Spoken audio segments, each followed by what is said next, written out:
कहानी की शुरुआत में एक लड़की जिसका नाम होली होता है वो अपनी कहानी बता रही थी कि किस तरह देखते ही देखते मैं अपनी फैमिली की आंखों के सामने से इनविजिबल गायब हो गई। एक दिन होली अपने डैड और बहन भाइयों के साथ खाना खा रही थी। उसकी बड़ी बहन और छोटा भाई था। अब होली के डैड उसकी बहन भाइयों को तो खाना दे देते हैं पर उसे नहीं देते क्योंकि वो किसी को भी दिखाई नहीं दे रही थी। पर तभी यहाँ उसकी मॉम आ गई जिन्हें देख वो काफी खुश हो गई। दरअसल उसे सिर्फ उसकी मॉम ही देख सकती थी, इसलिए बस वही होली को प्यार करती थी। अब एक दिन होली की मॉम उसे एक नेकलेस देती है जिसमें एक क्लाइडोस्कोप लगा हुआ था, यानी इसके जरिए किसी भी चीज को बआसानी देखा जा सकता था। चीजें इसके जरिए देखना भी काफी अच्छा लगता था। कुछ दिन की बाद होली की मॉम की हालत काफी खराब हो गई क्योंकि उन्हें कैंसर था। एक दिन तबीयत इतनी ज्यादा खराब हो गई कि उनकी मौत हो जाती है। मॉम के मरने से होली बहुत ज्यादा दुखी थी। वो पूरी तरह टूट गई, हर वक्त अपनी मॉम को याद करती रहती थी। जब होली स्कूल गई तो वहाँ भी हर कोई उसे नजरअंदाज कर रहा था। जाहिर है यहाँ भी वो सबके लिए इनविजिबल थी, किसी को नहीं दिख रही थी।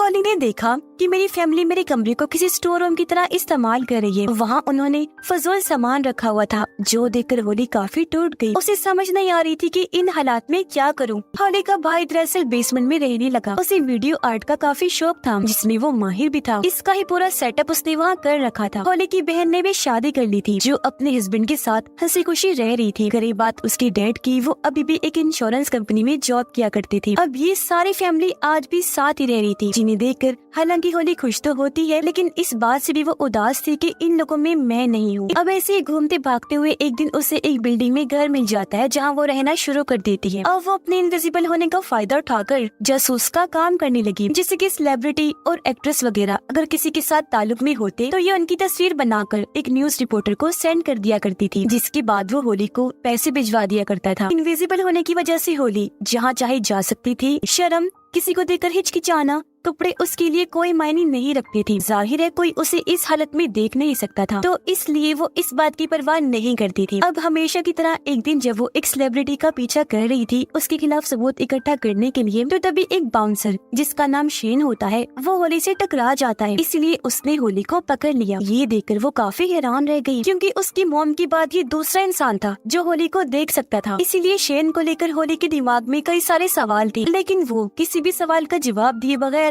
नजरअंदाज करके वहाँ से चला जाता है। वो घर आकर जब लेटी तो उसे याद आया कि मैंने बाउंसर शेन को कहीं देखा है, इसलिए वो फौरन अपने पास रखे एल्बम्स को चेक करने लगती है। उसे पता चला कि शेन धोखा देने वाले सेलिब्रिटीज में से एक है जिसकी तस्वीर बनाकर उसने रिपोर्टर को सेंड की थी। इसलिए अब होली शेन के बारे में इंटरनेट पर सर्च करने लगती है, जहाँ उसे पता चला कि शेन काफी वक्त पहले पूरी दुनिया की फाइट का चैंपियन हुआ करता था जिसका ताल्लुक एक मॉडल से था। दोनों एक दूसरे को पसंद करते थे, लेकिन होली की जासूसी की वजह से शेन का ये चक्कर सबके सामने आ गया। जो तस्वीर होली ने बनाई थी उसमें शेन मॉडल के काफी करीब था। इस वजह से शेन के सभी फैंस उसके खिलाफ हो गए। इस टेंशन की वजह से शेन ने जब अगली वर्ल्ड चैंपियन की लड़ाई की तो वो हार गया, जिस वजह से उसका कैरियर तबाह हो गया। अब जब होली को पता चला कि मेरी वजह से शेन की जिंदगी बर्बाद हुई तो वो काफी दुखी हो जाती है। वो एल्बम लेकर फौरन शेन के पास गई, इस सब के बारे में बताती है, माफी मांगने लगी कि तुम्हारे कैरियर डूबने की जिम्मेदार मैं हूँ। तब शेन उस पर गुस्सा करता है और यहाँ से चले जाने को कहता है। होली कहती है, मैं तुमसे वादा करती हूँ कि तुम्हारी खोई हुई इज्जत और शोहरत वापस ला कर रहूंगी। शेन को उसकी बातों पर यकीन नहीं होता, इसलिए वो यहाँ से जाने लगा। होली उसे मनाने लगती है कि प्लीज मुझे एक मौका दो ताकि मैं अपनी काबिलियत को साबित कर सकूं। पर वो उसे नजरअंदाज करके अपने मैनेजर के पास आ गया और आने वाली फाइट के बारे में बात करने लगता है। होली भी उसके पीछे पीछे अंदर आ गई थी, जो अब मैनेजर के साथ में बैठकर उसकी मैसेजेस पढ़ने लगती है। ये देखकर शेन को काफी हैरत हुई। उसे समझ नहीं आती कि आखिर वो मेरे मैनेजर को नजर क्यों नहीं आ रही और मेरे साथ ये सब क्या हो रहा है, वो मुझे ही नजर क्यों आ रही है। अब मैनेजर मोबाइल पर देखकर उसे फाइट के बाद मिलने वाले पैसों के बारे में बताता है, जो देखकर फौरन होली बोल पड़ी। वो शेन को बताती है कि मैनेजर झूठ बोल रहा है, ये फाइट के बाद मिलने वाले पैसे तुम्हें कम बता रहा है, जो कहकर वो शेन को असली रकम बताती है। मैनेजर की हरकत के बारे में शेन उसे बता भी देता है। इस पर मैनेजर को हैरत भी हुई और शर्मिंदगी भी, तो उसे मजबूरन ये डील करनी पड़ती है।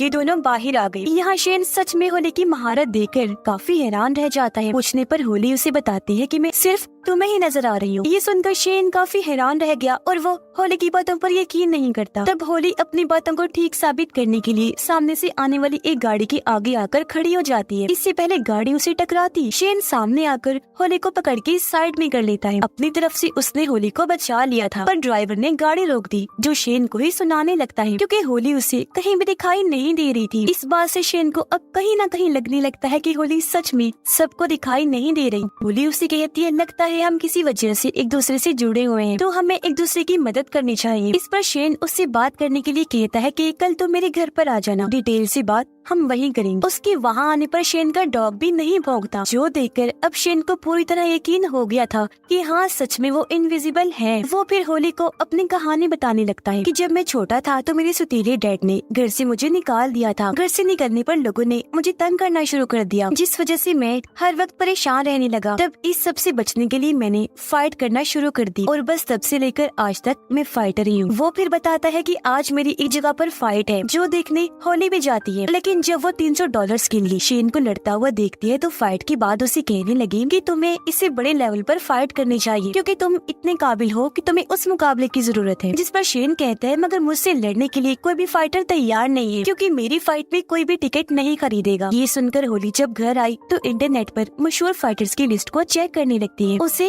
एक ऐसी फाइटर के बारे में पता चला जिस पर नशे की दवाई लेने का इल्जाम था। ये देखकर होली इंटरनेट से नशे की उस दवाई की तस्वीर लेकर उस फाइटर को सेंड करती है। ब्लैकमेल करने लगी कि अगर तुमने शेन से फाइट ना की तो मैं इस बारे में सबको बता दूंगी। जिसके बाद वो शेन के पास आ गई। थोड़ी ही देर में शेन के पास उसकी मैनेजर की कॉल आई, जो उसे बताता है कि वो फाइटर तुम्हारे साथ फाइट करने के लिए मान गया है, जो नशे वाली दवाई के इल्जाम में था, जिसने पहले शेन से फाइट करने से मना कर दिया था। पर अब होली की ब्लैकमेलिंग का उस पर असर हो गया तो वो मान गया था। अब ये काफी बड़ी खुशखबरी थी, जिससे शेन काफी हैरान भी था, साथ ही खुश भी। और अब कुछ दिन के बाद होने वाली शेन की इस फाइट का चर्चा हर जगह होने लगता है, जिस वजह से वो भी काफी जोश और दम से फाइट की तैयारी करने लगता है। और अब आखिरकार वो दिन आ ही गया जब इनकी फाइट थी। रिंग में आकर दोनों लड़ने लगे, बुरी तरह एक दूसरे को पीट रही थी। होली भी ये फाइट पास से देखना चाहती थी, लेकिन उसे भीड़ भाड़ में जाना पसंद नहीं था, इसीलिए वो शेन के घर बैठकर ही फाइट देख रही थी। फिर आखिरकार शेन इस फाइट को जीतकर सबको हैरान कर देता है। जीतने के बाद जब वो घर आया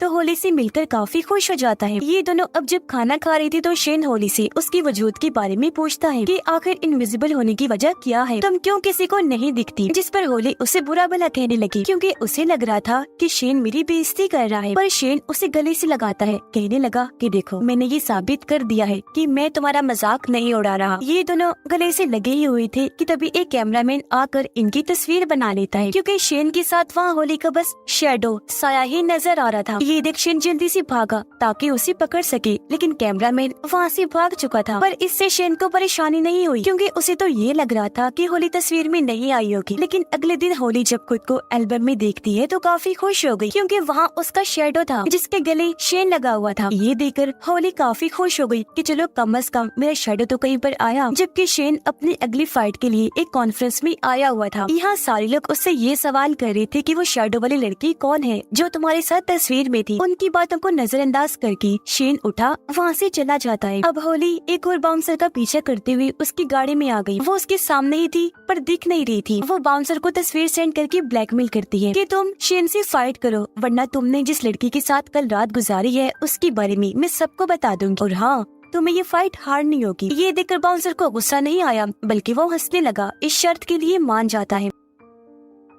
रात को होली जब शेन के साथ थी तो तभी यहाँ उसकी दोस्त इन्हीं मॉडल की कॉल आई, जिसके साथ ही शेन की बदनामी हुई थी। वो उसकी आने वाली फाइट के लिए हौसला अफजाई करती है, साथ ही पिछले फाइट जीतने पर मुबारकबाद भी देती है। अब जब होली को ये पता चला कि शेन की दोस्त मॉडल फिर से उसकी जिंदगी में आ रही है तो होली काफी उदास हो गई, क्योंकि कहीं न कहीं वो शेन को पसंद करने लगी थी। जिसके बाद फाइट का दिन आ गया जहाँ शेन आसानी से बाउंसर को हरा देता है। और अब होली शेन की फाइट की अफवाह एक काफी बड़े फाइटर के साथ उड़ाती है। उस फाइटर का नाम अटीला था। ये खबर मिलते ही अटीला का मैनेजर उसे इस बारे में बताता है, जिस पर अटीला शेन के साथ लड़ने से साफ साफ मना कर देता है। मौका पाकर होली अटीला के घर घुस गई थी। वो हर जगह उसे ब्लैकमेल करने के लिए कोई क्लू ढूंढने लगती है, लेकिन उसे वहाँ ऐसा कुछ भी नहीं मिलता। अब होली को अपने घर वालों की याद आ रही थी तो उन्हें देखने वो अपने घर गई। उसे पता चला कि मेरी बहन माँ बनने वाली है, लेकिन किसी वजह से वो ये बात अपने हस्बैंड को बताना नहीं चाहती। अब होली जब शेन से मिलने बार में गई तो वहाँ उसे मॉडल के साथ बैठा हुआ पाती है। ये देखकर वो काफी दुखी हो गई, यहाँ से जाने लगती है। तब उसके पीछे पीछे शेन भी आया, कहता है देखो होली तुम मेरी जरूरत हो, लेकिन वो मेरा माजी है, मेरा प्यार है, जिसके साथ रहना मेरी मजबूरी है, क्योंकि आज भी मैं उसे पसंद करता हूँ। जो सुनकर होली एकदम टूट गई, क्योंकि वो ये बात कभी बर्दाश्त नहीं कर सकती थी। इसलिए शेन को अकेला छोड़कर वापस अपने घर आ जाती है, जहाँ खबरों में भी शेन और उस मॉडल के बारे में ही बताया जा रहा था, जो देखकर वो और दुखी हो गई। शेन से अलग होने के बाद अब होली आहिस्ता आहिस्ता नशे पर लग गई थी। जहाँ एक दिन उसे मिलने शेन आता है, वो उसे गले से लगा लेती है, पर शेन उसे ऐसा करने से मना करता है। कहने लगा, होली तुम्हें अपनी इस हालत के बारे में समझना चाहिए कि तुम ऐसी इनविजिबल क्यों हो, और फिर उस वजह को ठीक करना। जो कहकर वो यहाँ से चला गया। उसके जाते ही होली गुस्से से पागल हो गई, कंट्रोल से बाहर हो जाती है, पूरे घर का सामान तोड़कर इधर उधर बखेरने लगती है, जिसमें उसकी मॉम का दिया हुआ क्लाइडोस्कोप वाला नेकलेस भी टूटकर गिर जाता है। अगली सुबह जब होली सोकर उठी तो वो काफी हैरान रह जाती है, क्योंकि अब तो वो खुद को शीशे में भी नहीं देख पा रही थी। ये बताने के लिए वो जब शेन के पास गई तो अब वो उसे भी दिखाई नहीं दे रही थी, जिस वजह से वो काफी चौंक गई। पूरे शहर में घूमने लगती है, क्योंकि उसे कुछ समझ नहीं आ रही थी कि मैंने करना क्या है। उधर मॉडल शेन की ट्रेनिंग देखकर काफी खुश हो जाती है। कहने लगी कि मुझे लगता है तुम इस बार अटीला से भी जीत जाओगी, क्योंकि हारने वाले लोगों से मैं ताल्लुक नहीं रखती। ये सुनकर शेन को अजीब लगा। वो कहता है कि अगर मैं हार गया तो क्या तुम मुझे छोड़ दोगी? वो बातों को टालने लगती है। अरे नहीं नहीं, मैं तो बस मजाक कर रही थी। पर क्योंकि शेन को उस पर शक हो रहा था, इसलिए वो यहाँ से चला जाता है। उधर होली ये फैसला करती है कि इससे पहले मैं हमेशा के लिए इनविजिबल हो जाऊँ, मेरा वजूद खत्म हो जाए, मैं आखिरी बार अपनी फैमिली से मिल आती हूँ। वो जब अपने घर गई तो पता चला कि उसकी बहन ने अभी तक अपने हस्बैंड को इस बारे में नहीं बताया कि मैं माँ बनने वाली हूँ। ये देखकर होली समझदारी से उसकी किट को अपनी बहन के हस्बैंड के सामने ले आती है, जिससे वो भी जान गया कि वो माँ बनने वाली है। उसे बहुत खुशी हुई, वो उसे गले से लगा लेता है। अब जब होली अपने भाई के पास गई तो उसने देखा कि कैमरा में मेरा भाई एक लड़की को देख रहा है, क्योंकि वो उसे पसंद करता था, पर अभी तक इस बारे में उसे नहीं बताया। ये देखकर होली जानबूझकर उस लड़की को नीचे गिरा देती है ताकि मेरा भाई उसे बात कर सके। ऐसा होता भी है। दोनों बातें करने लगे। इस तरह उनकी दोस्ती हो जाती है। अब वो अपने डैड के पास गई, जो दुखी नजर आ रही थी। उनकी आंखों में आंसू थे। होली देखती है कि लैपटॉप में डैड मॉम की तस्वीर देखकर उदास है, यानी वो उन्हें आज भी याद करते हैं। उसने फिर जब देखा कि डैड मॉम की कब्र पर जा रहे हैं तो वो भी उनके साथ साथ चली जाती है। वो फिर अपने डैड से माफी मांगकर शेन की फाइट देखने के लिए निकल जाती है, जबकि शेन फाइट में अटीला से काफी मार खाता है। ये देखकर होली को बुरा लगा, इसीलिए वो शेन की हौसला अफजाई करने के लिए रिंग में ही चली जाती है। वो शेन के हाथ पर अपना हाथ रखकर कहती है कि तुम घबराओ नहीं, मैं तुम्हारे लिए यहाँ पर मौजूद हूँ। अब पहले पहले तो होली शेन को नजर नहीं आती, लेकिन कुछ ही देर में वो शेन के साथ साथ सबको दिखने लगती है। पर इस बात से वो खुद अनजान थी, जल्दी से रिंग से बाहर आ जाती है ताकि वहाँ से शेन को सपोर्ट कर सके। तभी गार्ड उसके पास आ गया, और क्योंकि वो बिना टिकट के अंदर आई थी, इसलिए वो उसका बाजू पकड़ लेता है ताकि उसे बाहर निकाल सके। ये देखकर होली काफी चौंक गई कि ये मुझे देख पा रहा है, इसलिए मुझे हाथ भी लगाया। और अब शेन कुछ ही पॉइंट्स के कम होने की वजह से अटीला से फाइट हार जाता है। मैच खत्म होने के बाद मॉडल उसके पास आकर शेन को हमदर्दी दिखाती है, पर वो उसे कोई बात किए बगैर वहाँ से चला गया, क्योंकि अब वो होली को पसंद करने लगा था। इसलिए वो भागकर होली के पास गया, जहाँ गार्ड उसे निकाल रहे थे। शेन उनसे कहता है कि रुक जाओ, ये मेरे साथ है, और अब वो होली को गले से लगा लेता है। दोनों फिर से गले से लग गए। इसके कुछ दिनों के बाद होली अपने डैड के सामने गई, जहाँ वो अचानक उसे देखकर हैरान तो थे, साथ ही बहुत खुश भी हो जाते हैं और अपनी बेटी को गले से लगा लेते हैं। और इसी के साथ इस फिल्म की कहानी भी यहीं पर खत्म हो जाती है।